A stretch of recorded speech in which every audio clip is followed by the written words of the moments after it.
Hi అండి. అందరూ ఎలా ఉన్నారు? అందరూ బాగున్నారని అనుకుంటున్నా, బాగుండాలని కోరుకుంటున్నా. Welcome to my channel Sonamani stories.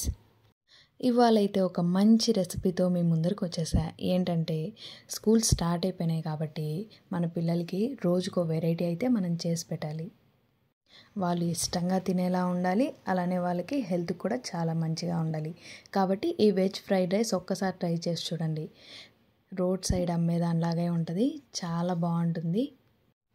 ముందుగా ఒక బాండిల్ పెట్టుకొని ఆయిల్ పోసుకొని, ఆయిల్ హీట్ అయ్యాక కొంచెం ఆవాలు జీలకర్ర వేసుకొని కరివేపాకు వేసుకునేసి ఏగాక అందులోనే సన్నగా కట్ చేసుకున్న ఆనియన్ వేసుకొని బాగా వేయించుకోవాలి.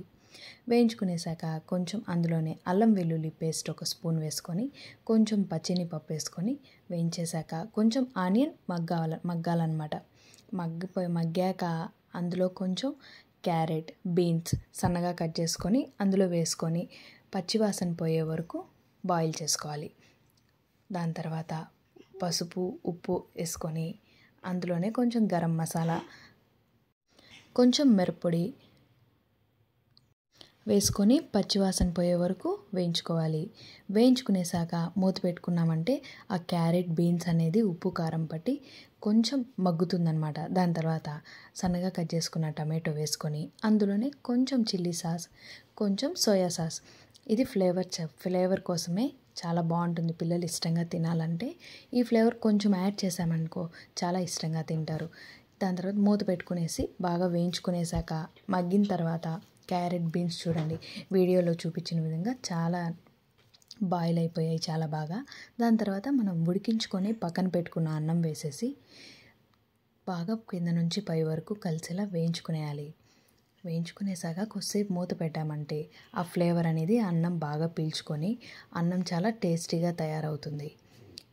ఈ రెసిపీ ఒకసారి ఇంట్లో ట్రై చేయండి. ఇంకా నా ఛానల్లో లంచ్ బాక్స్ రెసిపీస్ అయితే చాలా షేర్ చేస్తాను. నా ఛానల్ అయితే సబ్స్క్రైబ్ చేసుకోవడం మర్చిపోకండి. Like and subscribe my channel.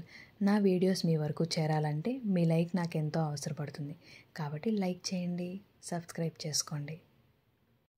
అన్నం బాగా ఉడికించుకోయాక ఈ విధంగా వేయించుకునేసాక అన్నం సర్వ్ చేసుకునే ముందు కొంచెం సన్నగా కట్ చేసుకున్న కొత్తిమీర ఫ్లేవర్ చాలా బాగుంటుంది. కొత్తిమీర యాడ్ చేసుకోవడం మర్చిపోవద్దండి. కొత్తిమీర యాడ్ చేసుకున్నాక సర్వ్ చేసుకొని వేడివేడిగా తింటుంటే ఉంటుందండి. ఏమన్నానా ఈ రెసిపీ మళ్ళీ మళ్ళీ చేసుకొని తిందామా అనేలాగానే ఉంటుంది.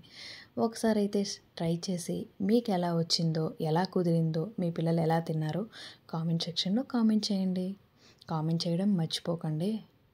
Thank you for watching.